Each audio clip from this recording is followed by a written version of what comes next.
A graça e a paz, meus amados irmãos, estamos aqui no nosso segundo dia da semana e nós vamos continuar o estudo de ontem, como estamos fazendo durante a semana. Essa semana especificamente estamos no estudo de 1 Pedro capítulo 3 e hoje nós vamos falar de uma passagem bastante difícil no Novo Testamento, com várias divergências aí entre os reformadores e várias correntes diferentes. Eu espero que você possa compreender. Com certeza você vai. Se você tiver alguma dúvida, eu estou à sua disposição depois desse estudo para tirar, ou seja, no WhatsApp ou em qualquer outra plataforma digital ou até ligando para mim, certo? Podemos discutir, podemos debater e crescermos espiritualmente. Sempre entendam isso. Não é só a gente que aprende, não é só vocês que aprendem com a gente, mas a gente também aprende com vocês, crescendo junto na palavra de Deus. Vamos orar e em seguida eu coloco imediatamente de onde parou de ontem, o dia anterior, certo? Vamos orar ao Senhor. Senhor nosso Deus, nosso Pai, eu te agradeço mais uma vez. Nós te agradecemos, na verdade, porque estamos aqui na tua presença e temos a oportunidade de meditarmos na tua palavra. Muito obrigado, Senhor, porque tua palavra é viva, é eficaz, é espada, é lâmpada para os nossos pés, é o caminho que nos guia, porque ela é a tua própria voz, ela é o teu próprio respirar. Obrigado porque nós temos o privilégio de mais uma vez estarmos aqui em comunhão nas nossas casas e termos esse momento devocional, que nós possamos crescer mais uma vez com a tua maravilhosa e santa palavra. É isso que nós te pedimos e agradecemos. Amém. A intenção aqui dele é, no contexto de encorajamento, o que Cristo passou aqui na terra, vocês vão passar também. Ou seja, ele sofreu, depois ele foi exaltado. Vocês irão sofrer também junto com Cristo e depois vocês serão exaltados junto com Cristo. Essa é a ideia e a comparação que ele faz aqui. Veja o versículo 18, como ele é claro nisso. Pois também Cristo morreu uma única vez pelos pecados, o justo pelos injustos, para conduzir-vos a Deus, morto, sim, na carne, mas vivificado no Espírito. Ele morreu uma única vez pelos pecados, né? Foi um sofrimento injusto de Cristo. Ele sofreu injustamente. Ele foi morto na carne, mas vivificado no Espírito. Ou seja, ele morreu fisicamente, ao contrário de umas pessoas que eram chamadas de docetistas, que diziam assim que a morte de Cristo era uma ilusão, porque como é que ele é perfeito, o corpo de Cristo na verdade era uma ilusão, que eles não acreditavam num plano superior e Deus está num plano inferior agora se fazendo carne. Então eles falavam, eles espalhavam que a morte de Cristo era uma ilusão. Então se não existe morte, para que ressurreição? Eles estavam automaticamente negando a ressurreição de Cristo. Nessa época, o docetismo ele era muito forte, mas Pedro diz que a sua morte foi verdadeira, mas vivificado no Espírito. Como assim? Ele morre na carne e fica vivo em Espírito, né? Essa é a indagação, vivificado no Espírito. Não, ele morreu na carne, mas ele ficou vivo em Espírito. E os tradutores dizem aqui que ele morre, mas viveu em espírito. É interessante essa palavra espírito aqui, por isso que é tão complicada, porque na Almeida, revista e atualizada, essa palavra ela é traduzida, né, vivificado no espírito, ela é traduzida com o E minúsculo. E eu acredito, né, eu vou mais na linha de Agostinho e Calvino, que esse espírito ele é maiúsculo, certo? Por quê? E não tem como você, é uma questão de interpretação mesmo, porque no grego não tem maiúsculo e minúsculo, então tudo é pneuma.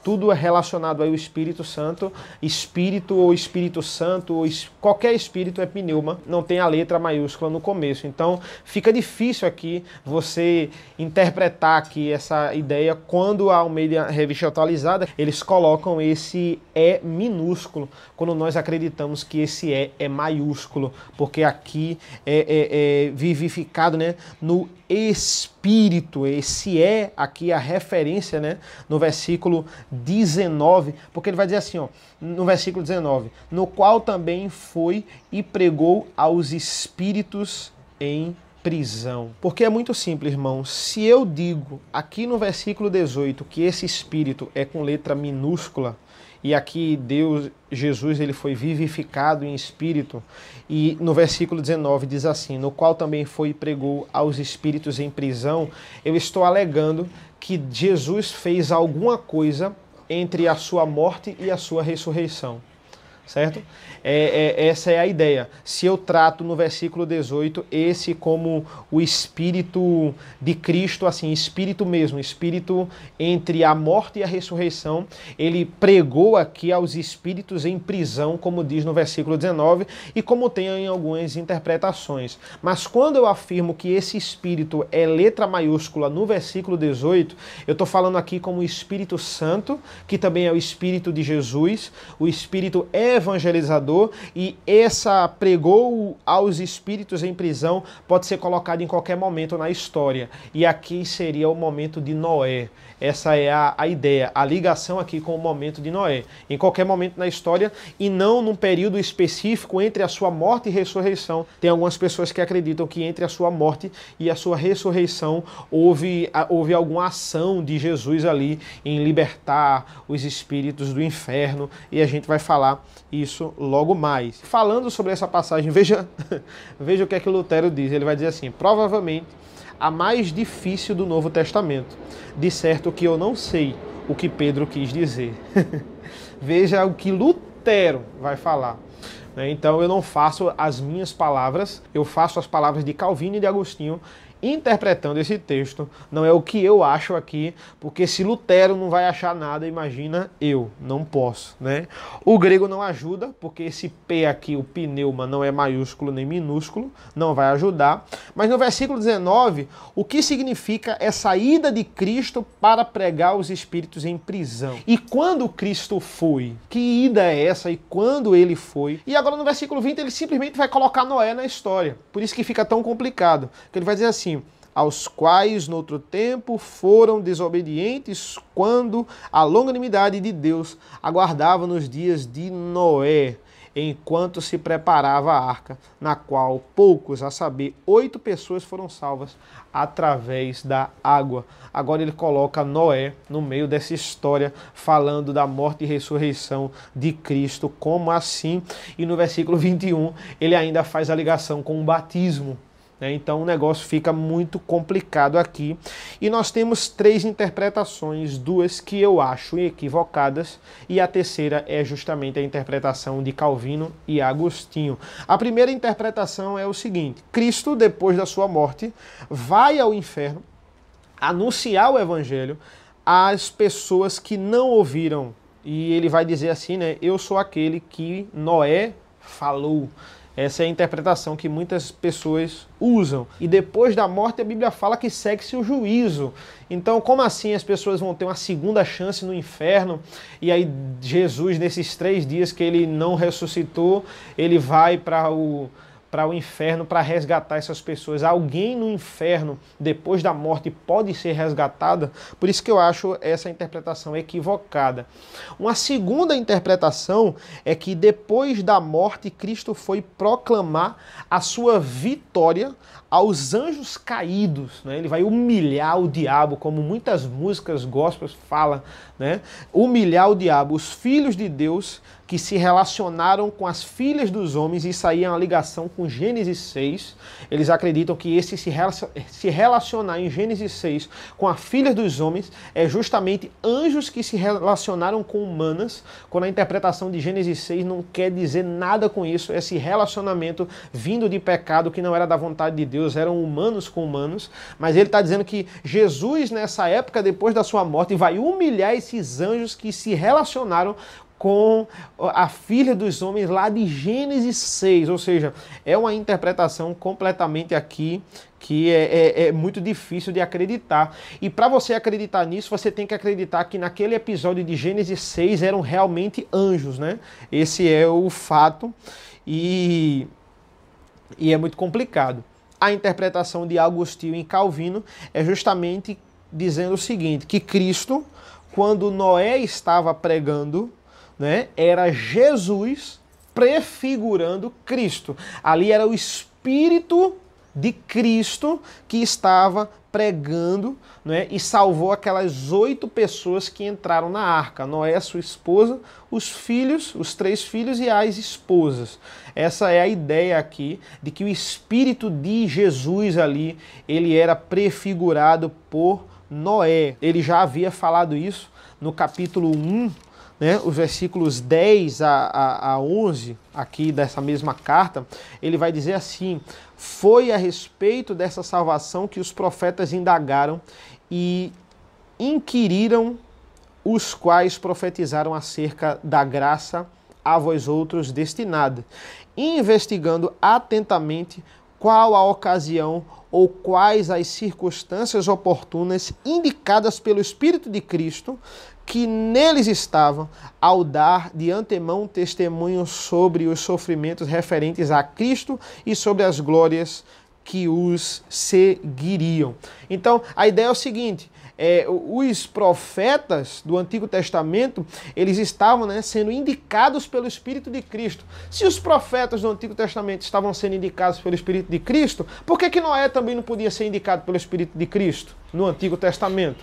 Então, é completamente lógico essa ideia de que Noé estava sendo indicado pelo Espírito de Cristo também quando ele estava pregando ali, porque a gente sabe que Noé passou 120 anos construindo a arca, e nesses 120 anos ele passou também pregando, e só de fato a sua família e as esposas dos seus filhos entraram na arca juntamente com a sua esposa. Então, o sofrimento ali de Noé, 120 anos construindo a arca, sendo zombado, e depois a exaltação de Noé ao ser salvo por Deus dentro da arca. Noé sofreu e depois Noé foi salvo, ele e sua família. O mesmo padrão de Cristo: humilhação, exaltação. Vocês também, meus irmãos, Pedro está dizendo, vão passar pela humilhação, mas a exaltação, ela é certa.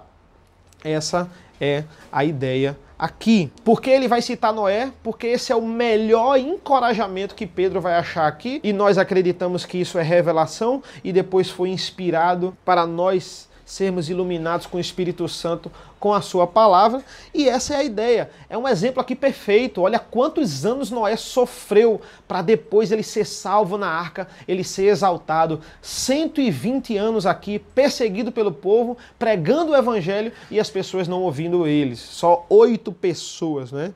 E é interessante esse frisando aqui, porque no versículo 20, deixa eu voltar aqui para capítulo 3, no versículo 20, ele vai dizer assim: enquanto se preparava a arca, na qual poucos, a saber, 8 pessoas foram salvas através da água. Então veja que coisa interessante, né?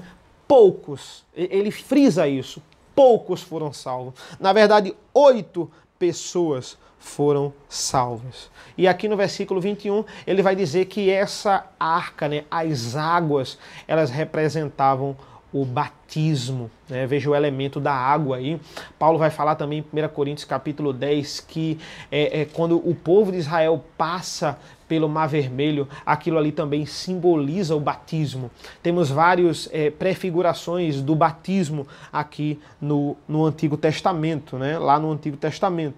Então, o versículo 21, ele vai fazer essa comparação, a qual, figurando o batismo, agora também vos salva, não sendo a remoção da imundície da carne, mas a indagação de uma boa consciência para com Deus por meio da ressurreição de Jesus Cristo. Justamente isso que a palavra fala. Então, a arca como a figura aqui, né? A chuva, a água como a figura do batismo. Não adianta, né? E é interessante que as pessoas, né, algumas pessoas defendem o batismo por imersão, né? Porque as pessoas foram... o mar ali, né? A água envolveu a imersão, né? Então a arca, né, é a figura do batismo que salva, e o que salva não é o batismo, não é a água do batismo, essa não é a remoção espiritual da sujeira. É uma remoção simbólica, mas não é uma remoção espiritual. Claro que Cristo está presente espiritualmente no batismo, por isso que o batismo ele é o sacramento, mas o batismo em si ele não salva, ele não tem esse poder para salvar. O batismo ele é um símbolo externo de algo que deve ser transformado internamente, e só de fato Deus transforma internamente.